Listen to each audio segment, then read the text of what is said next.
Muy buenas noches a todos. Sean bienvenidos a este ciclo de charlas y conversatorios de la Universidad Católica del Táchira.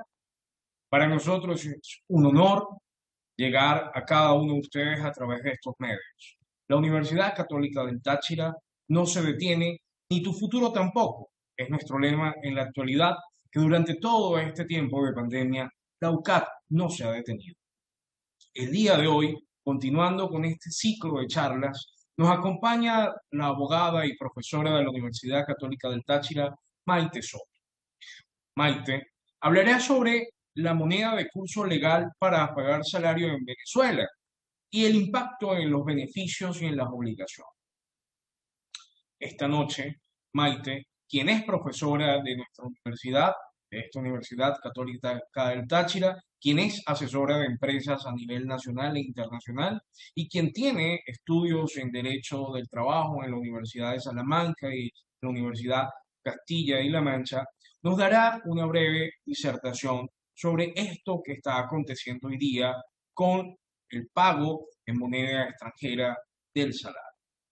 Gracias, Maite, una vez más por acudir a este llamado de la Universidad Católica del Táchira y espero que cada uno de ustedes desde sus casas saquen provecho a, a esta charla que Maite nos dará a continuación. Bueno, los dejo con la profesora Maite Soto. Hola Jensi, buenas noches.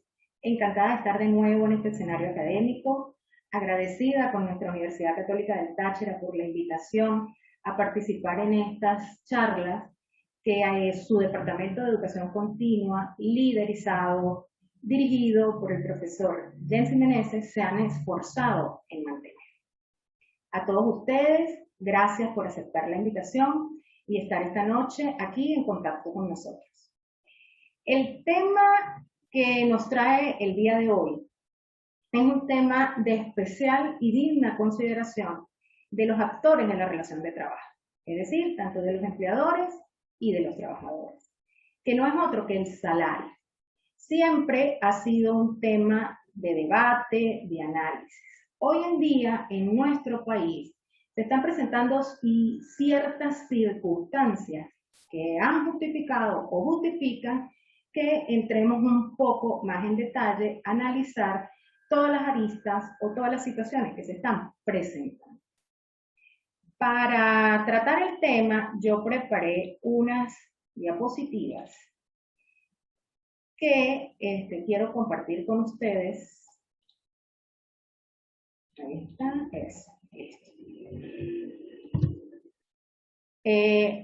creo que se ven bien, ¿no? Voy a mover aquí. Okay. El título que le pusimos a nuestra charla de esta noche se llama Moneda de curso legal en Venezuela para pagar el salario. Impacto en los beneficios y obligaciones. Para entrar en contexto, nosotros tenemos que señalar que no estoy diciendo nada nuevo, no estoy descubriendo cuando digo que el salario del trabajador venezolano se ha visto considerablemente deteriorado en los últimos tiempos. Como consecuencia de una realidad económica que vive nuestro país, en la que estamos severamente afectados por una inflación bárbara, una devaluación constante que ha hecho que el salario se deteriore y con ello obviamente el nivel de vida del venezolano, que pierda su poder adquisitivo, el salario que devengan los trabajadores. Entonces, a ello nosotros le vamos a sumar un sistema de relaciones de trabajo sofocado por un severo sistema de prestaciones sociales en el que impera o rige la retroactividad a partir del año 2012, cuando entró en vigencia el decreto de ley orgánica del trabajo, trabajadores y trabajadoras, que se volvió al antiguo régimen de retroactivo de prestaciones sociales, dejando sin efecto, derogando el sistema previsto en la ley de 1997, en el que se hacían depósitos periódicos y sobre el que no había necesidad, una vez terminada la relación de trabajo, de hacer retratos. Le sumamos también un sistema de inamovilidad absoluta en el que los empleadores, perdón, han visto limitado su poder de dirección hasta cierto punto, su poder de disposición libre de sus medios de producción a su libre conveniencia. Entonces, todo esto ha favorecido negativamente el deterioro del salario del trabajador, el poder adquisitivo del trabajador venezolano. Entonces, como consecuencia, se han analizado y se empiezan a estudiar y se empiezan a valorar ciertas alternativas diferentes a las que hemos tradicionalmente conocido, con la finalidad de mantener el poder adquisitivo del salario. Que el salario cumpla con aquellos principios de la suficiencia, que con el salario el trabajador pueda satisfacer sus necesidades, tener una vida digna y decorosa, no solo para él, sino para él y su familia. Una de las alternativas que han surgido es pagar el salario en una moneda diferente al bolívar, en una moneda extranjera, en una moneda en divisa. Repito, con la finalidad de lograr estabilizar un poco el poder adquisitivo del ingreso que percibe el trabajador como contraprestación por el servicio prestado. Es por ello que entonces vamos a enfocarnos un poco nosotros en este tema del pago del salario en una moneda extranjera o en una moneda diferente al bolívar. Surgen entonces varias inquietudes. La primera, ¿es legal pagar el salario en una moneda diferente al bolívar? En dólares, en nuestra región los pesos colombianos. ¿Es legal hacerlo de esa manera o necesariamente debemos pagarlo en dólares? ¿Qué dice nuestra normativa? La Constitución de la República Bolivariana de Venezuela, en su artículo 91, dice: el salario se paga periódica y oportunamente en una moneda de curso legal. ¿Qué dice el Decreto Ley Orgánica del Trabajo, Trabajadores y Trabajadoras en su artículo 123? Que el salario se paga en una moneda de curso legal y se prohíbe sustituir la moneda a través de fichas, tickets, vales, cupones, etc.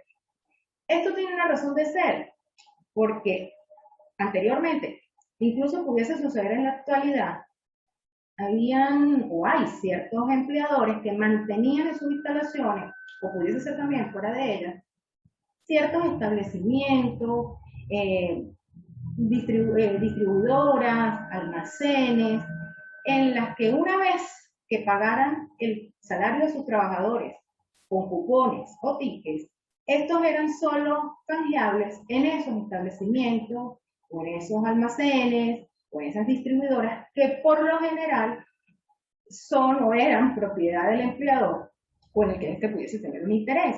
Entonces, ello contraría el principio de la libre disponibilidad del salario, en virtud del cual yo puedo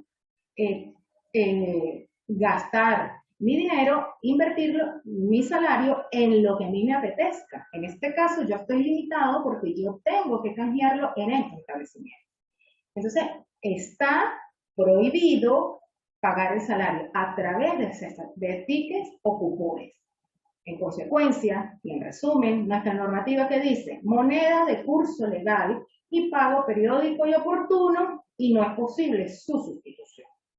Ahora, el hecho que la normativa diga que es una moneda de curso legal, ello no implica que la única moneda de curso legal en Venezuela es el bolívar. ¿Ok? Quiere decir ello que no es el bolívar la única moneda de curso legal para pagar el salario en Venezuela. Ahora bien, ¿qué dice la ley del Banco Central de Venezuela? Que las obligaciones se pueden pactar, pueden ser pactadas en una moneda extranjera. Pero la cuestión a determinar esta es, se pueden pactar, pero ¿cómo las pago? ¿En la moneda extranjera convenida o puedo pagarlo en bolívares?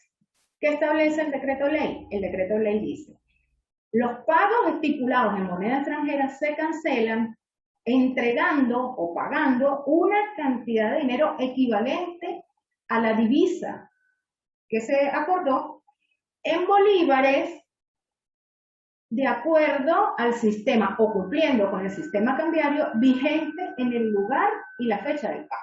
Entonces, yo puedo contraer la obligación y se puede pactar la obligación en bolívares, pero al momento del pago, el deudor se puede liberar pagando o haciendo entrega de una cantidad de bolívares equivalente, cumpliendo o de acuerdo al sistema cambiario vigente para el lugar y la fecha del pago. Pero se puede realizar una convención en contrario, es decir, las partes pueden acordar que esa cantidad de divisa que se acordó se va a pagar sea única y exclusivamente en divisas que se produzca el pago para que sea liberatorio. ¿Qué es lo que quiero decir? En resumen, en el campo de las relaciones de trabajo sí se pueden pactar obligaciones en divisa, en una moneda extranjera. Que el salario sea pagado en divisa, en esa moneda, en el equivalente en moneda extranjera. Pero cuando se considera que el deudor, empleador, se libera de la obligación de pagar el salario, de acuerdo a lo que se haya pactado. Si se pactó que el pago acordado en divisas se va a pagar exclusivamente en divisa o en esa moneda extranjera, la divisa es considerada o es utilizada como una moneda exclusiva de pago. Solo el empleador se liberará de la obligación de pagar el salario cuando entregue esa cantidad de divisas que acordaron. Ahora, si no hubo un acuerdo expreso, un acuerdo previo, el empleador se liberará de esa obligación de pagar el salario entregando, o se puede liberar entregando una cantidad equivalente a la moneda extranjera acordada, pero en bolívares, cumpliendo con el sistema cambiario vigente en el lugar y la fecha del pago. Entonces, ¿es posible pagar el salario en divisas? Sí lo es. Sí es posible acordar el pago en divisas. ¿Cómo lo va a pagar el empleador? Si hubo un pacto expreso de que era única y exclusivamente en divisa, que la moneda extranjera se va a utilizar como una moneda de pago, tendrá que hacerlo así para que se considere liberado de la obligación de pagar el salario. Si no hubo un acuerdo, se liberaría entregando una cantidad de bolívares equivalente. Ahora bien, ¿qué ocurre con las prestaciones sociales y otros beneficios? Entonces, aquí se pudiese pensar, así como se exige en la norma, en el artículo 128 de la ley del Banco Central, se exige el acuerdo expreso para hacerlo obligatorio de pagarlo en divisa, se tendría que hacer lo propio con las prestaciones sociales y otros beneficios. En el acuerdo se establecería que el salario se va a pagar en divisa y, en consecuencia, los beneficios que surgen con ocasión de la relación de trabajo que se pagan con ocasión del salario. Hay quienes también pudiesen considerar que si no se dice nada o si no se hace manifestación alguna respecto de las prestaciones sociales y otros beneficios, con el solo hecho de acordarse que el salario se va a pagar o se va a utilizar la moneda extranjera como una moneda exclusiva de pago, ello sería extensivo a los beneficios que surgen con la ocasión de la relación de trabajo, como sería el pago de prestaciones sociales y otros beneficios. En todo caso, esto es novedoso y bueno, en un futuro estamos seguros que será objeto de un debate interesante, pero desde ya será digno de, o debe ser digno de consideración. Ahora bien, como un segundo punto, ¿cuál es la modalidad que se utiliza actualmente en la práctica para pagar el salario? Sobre todo para el caso, o preferiblemente para el caso en que se utilizan las divisas para pagar, o la moneda extranjera para pagar el salario. ¿Cuáles son sus efectos en las prestaciones sociales y otros beneficios que surgen con ocasión de la relación de trabajo? A ver, pues, usualmente en la práctica, el empleador pudiese utilizar cualquiera de estos sistemas que vamos a nombrar o cualquiera de estas formas que vamos a utilizar. Primero, puede ser uno donde pagan parte del salario en bolívares y parte del salario en divisas. Usualmente, ¿qué se hace? Pagan un salario mínimo en bolívares y el excedente lo pagan en divisas, en moneda extranjera. Segundo, pueden pagar, o quienes optan por pagar la totalidad del salario en la moneda extranjera. Otros optan por el contrato paquete, que ya lo vamos a explicar, y otros optan por utilizar la fórmula del beneficio de alimentación. Voy a centrarme primero en los dos últimos. El contrato paquete, en virtud del cual los empleadores aparentemente acuerdan con sus trabajadores que de la cantidad de dinero que ellos van a recibir mensualmente, se incluye el salario, parte de prestaciones sociales, parte de utilidades, parte de vacaciones y parte de bono de vacaciones. Este contrato paquete es permitido por la doctrina del Tribunal Supremo de Justicia, siempre y cuando sea producto de un acuerdo entre las partes involucradas en la relación de trabajo, es decir, entre el empleador y su trabajador. Pero no entraría en el contrato paquete lo que tiene que ver con las prestaciones sociales. ¿Por qué? Porque las prestaciones sociales, si bien es cierto, surgen con ocasión de la relación de trabajo, las prestaciones sociales solo son exigibles por el trabajador al momento de terminación de la relación de trabajo. Durante la relación de trabajo, lo que hay es un fondo de garantía que el empleador está obligado a mantener, ¿vale? Y sobre el que los trabajadores harán sus respectivos anticipos de acuerdo a las posibilidades previstas en el decreto ley y obviamente al saldo que tengan a su favor. Pero eso es el fondo de garantía, ¿ok? Pero las prestaciones sociales como tal, exigibles con el retroactivo del último salario integral por el número de años que el trabajador ha prestado sus servicios, solo tiene lugar o solo es exigible al momento de terminación de la relación de trabajo. Cosa que no ocurre con las vacaciones, las utilidades de bono vacacional, que son beneficios, derechos que surgen con ocasión de la relación de trabajo, pero que se hacen exigibles durante la relación de trabajo. Entonces, aquí, quienes elijan o logren acordar un contrato paquete, tienen que tener claro que de acuerdo a la doctrina del Tribunal Supremo de Justicia, solo es posible para los vacaciones, bono vacacional, utilidades y otros conceptos que sean exigibles, o conceptos que sean exigibles durante la relación de trabajo y no las prestaciones sociales, que solo se hace acreedor el trabajador al momento de terminación de la relación de trabajo. El beneficio de alimentación. Hay quienes optan por pagar un salario mínimo en bolívares, por ejemplo, un salario mínimo o una determinada cantidad en bolívares, y pagan un excedente en dólares, que deciden llamarlo beneficio de alimentación, que está relacionado con el Z-Tique, y sabemos que por disposición de la misma ley se excluye su carácter salarial.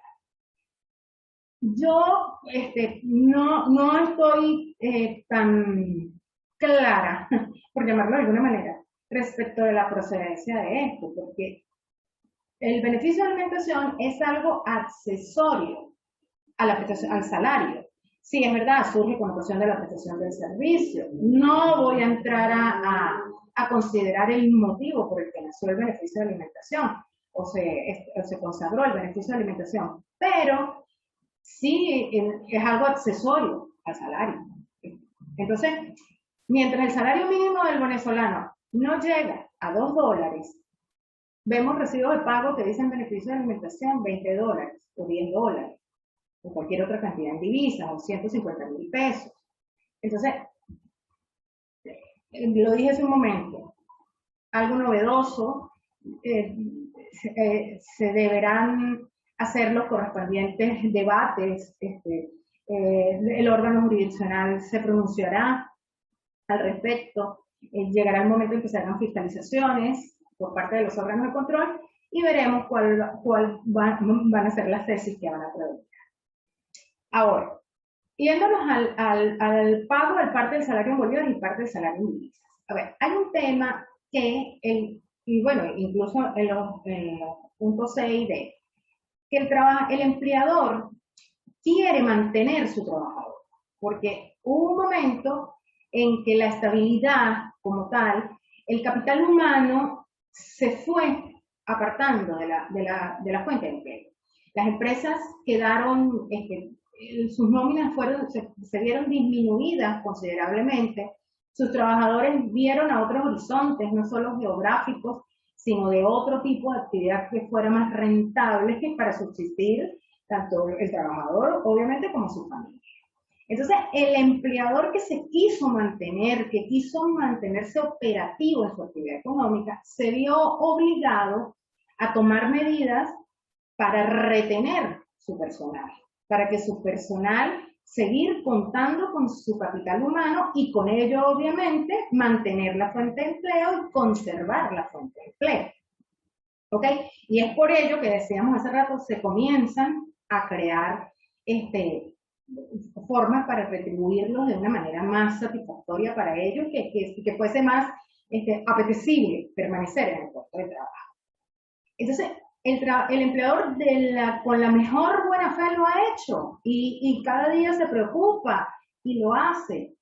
Pero ya va, no quiere que esos beneficios, como les llaman, beneficios, bonificaciones, incentivos, formen parte del salario, por lo que decíamos también, un asfixiante régimen de prestaciones sociales, en las que al finalizar la relación de trabajo se debe pagar con base en el último salario devengado por el trabajador.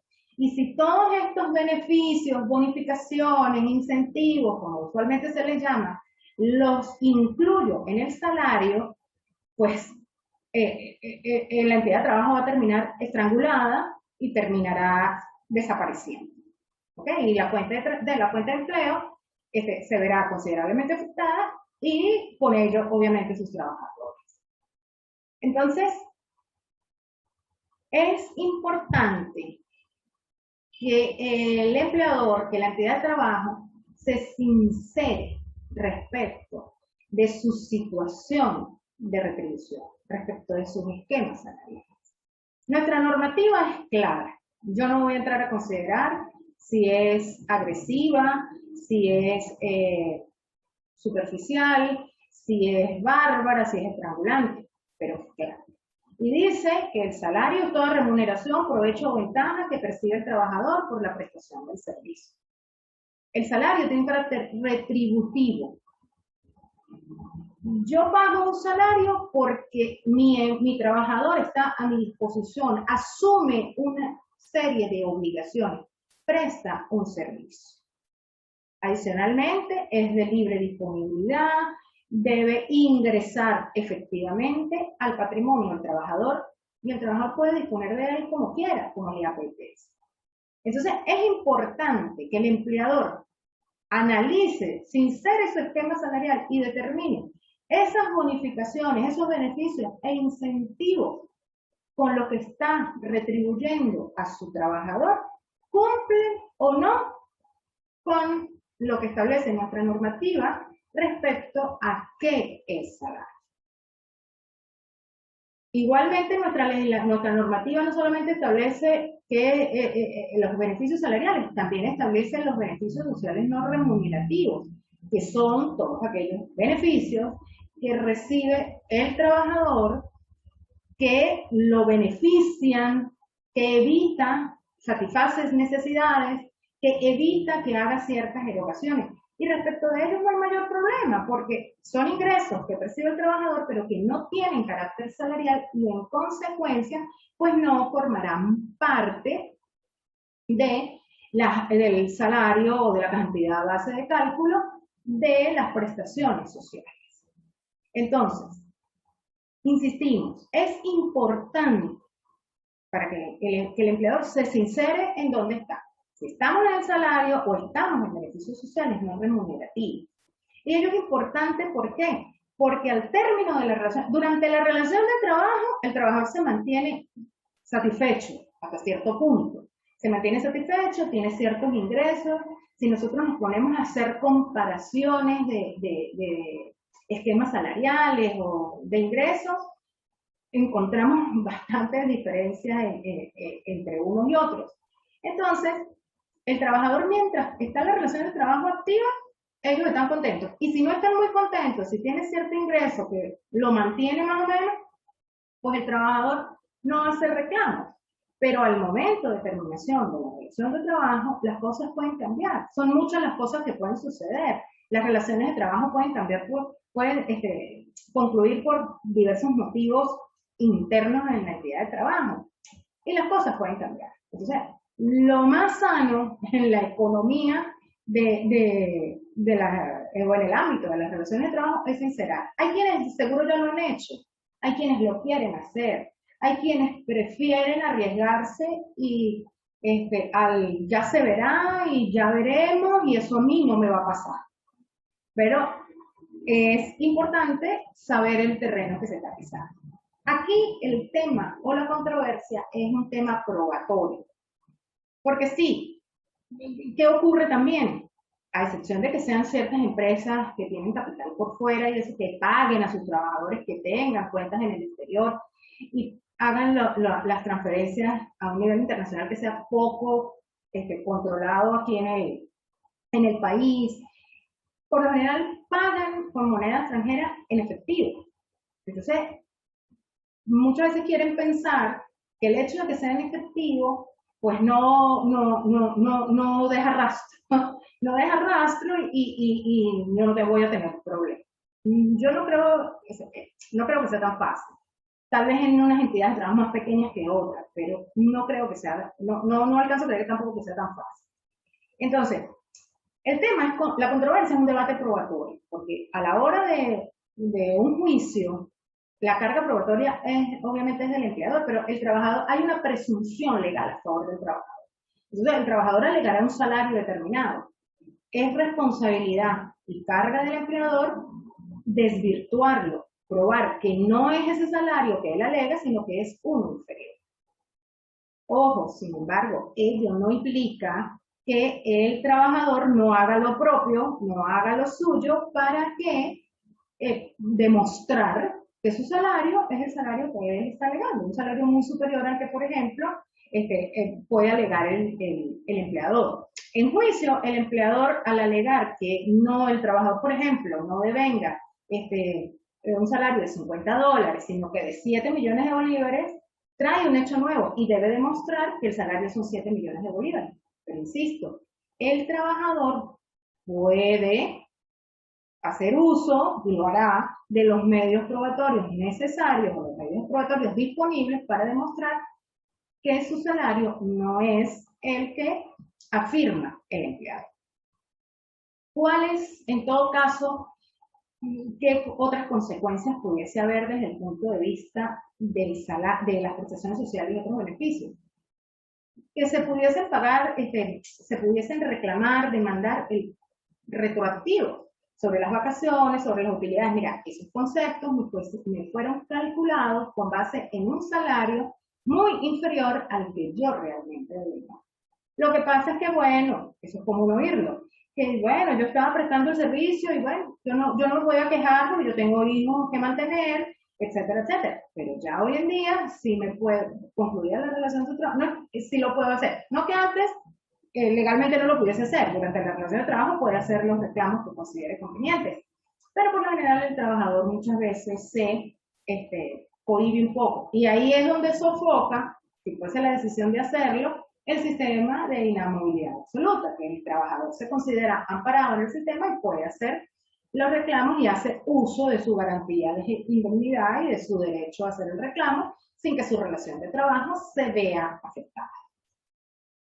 Ahora, ya para concluir, ¿cuál es la incidencia de las obligaciones parafiscales y obligaciones tributarias? El empleador tiene una serie de obligaciones que cumplir, por ejemplo, con el Seguro Social, Banavi, impuestos sobre la renta, y debe hacer unas retenciones obligatorias sobre el salario. ¿Qué dice nuestro decreto de ley orgánica del trabajo y la ley del decreto, el decreto de ley del impuesto sobre la renta? Que el pago de esas contribuciones e impuestos que debe hacer el empleador se calcularán con base al salario normal devengado por el empleador inmediatamente anterior a aquel en que se causó el derecho. Esa es la doctrina del Tribunal Supremo de Justicia que ya ha declarado la constitucionalidad del artículo 31 de la ley de impuestos sobre la renta. Aquí quiero retroceder un poco cuando leo salario normal.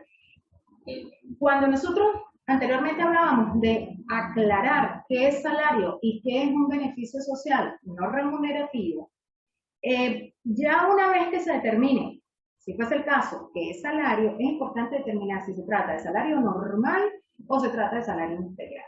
Salario normal es aquel salario que recibe o percibe el trabajador regular y permanentemente. Y salario integral va a ser el salario, todas las percepciones salariales que recibe el trabajador con ocasión del servicio prestado, que ingresan a su patrimonio, que son carácter retributivo, así las reciba una sola vez al año. O no regular y permanentemente, como lo dice el salario normal. Entonces, es importante tenerlo en cuenta. Retomando el pago de las contribuciones y de los impuestos, eso es el criterio que ha sostenido el Tribunal Supremo de Justicia. Ahora bien, ¿qué pasa con aquellas contribuciones que el empleador hizo o aquellas retenciones con base a un salario muy inferior al que realmente devenga el trabajador? En caso de fiscalizaciones que se logre determinar que el salario del trabajador o su salario normal es superior al utilizado por el empleador para hacer esas retenciones, estarían estos organismos que son acreedores privilegiados perfectamente facultados para cobrar esas retenciones, esas contribuciones que no se hizo en su oportunidad. Se pueden abrir procedimientos sancionatorios de multa en su contra, ¿okay? En contra de la entidad de trabajo por no haber cumplido. Entonces, vemos que cuando decimos o sugerimos o recomendamos sincerar los esquemas salariales, saber qué terreno estamos pisando, si estamos pisando el tema de los salarios o no, o estamos en el tema de los beneficios sociales remunerativos, en caso de que sea salario, cuáles riesgos nosotros estamos asumiendo y cuáles son las situaciones que se nos pueden presentar. Entre ellos, pago de prestaciones sociales con base a un salario realmente al que realmente devengaba el trabajador, pago de contribuciones e impuestos que se deben hacer también con base al salario normal y que no se hicieron. Es más, en el caso de las contribuciones y de los impuestos, el organismo no va a llamar al trabajador para que venga a pagar lo que el empleador no retuvo. Va a proceder directamente contra el empleador, quien debe enterar no solo la parte que le correspondía a él o la cuota que le correspondía a él, sino también lo que corresponde a él. Bueno, creo que con esto hemos establecido o servido la mesa, como lo dije hace rato, para debates, intercambio de opiniones. Y bueno, espero no haber causado preocupación, sino sí ciertas inquietudes que, repito, quisiéramos debatir en el futuro. Finalmente, como siempre, una frase para la reflexión: el trabajo más productivo es el que sale de las manos de una persona contenta. ¿Y cuál es nuestro principal motivo de felicidad?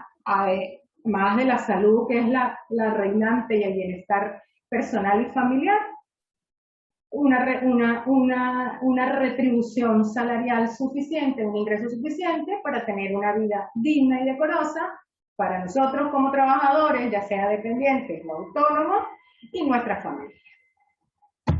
Como siempre, muchas gracias. Voy a dejar de compartir pantalla. Y bueno, una vez más agradecerles por haber estado con nosotros la noche de hoy. Confiamos que podamos en un futuro no muy lejano estos debates y estos encuentros que queremos y que repito, el doctor Jensen Meneses se ha esmerado en representación de la Universidad Católica del Táchira en mantener, sean personales. Muchas gracias, feliz noche.